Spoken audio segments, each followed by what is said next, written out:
Magandang umaga po sa ating lahat. Ito po si June Malinis. Pabagi ko po sa inyo sa umagang ito ang lugar namin sa Misamis Occidental sa Lupisaina. Yung ginawa naming farm dito, nasa tabing ilog po ako. Maganda po yung lugar dito, parang virgin forest. Yan po, kita po natin. Sa harapan ko ay may ilog. Ito po, ilog po yan, papunta sa dagat. Yan, yan, ilog na yan. Yun, papunta yan doon sa dagat.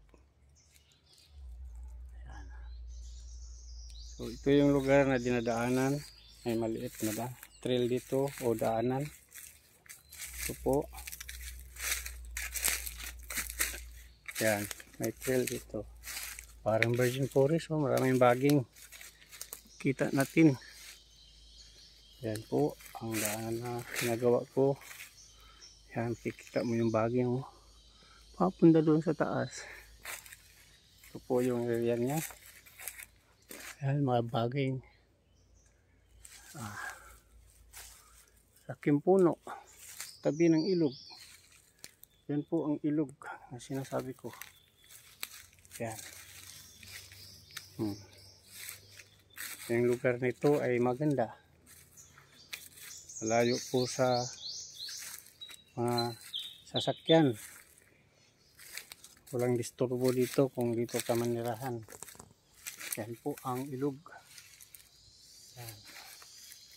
Yan yung ilog dito sa amin. Yun, dinadaanan ko yung trail na ito. Yan po.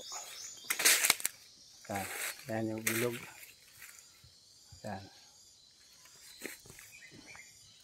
Sa kasalukuyan ay nagtanim po ako dito ng niyog. Ito, hapon po ito tinanim ko. Dito po. Yan. Ito sa area na boundary namin sa lupa. Natanim ko yan para pag lumaki mamunga ng marami.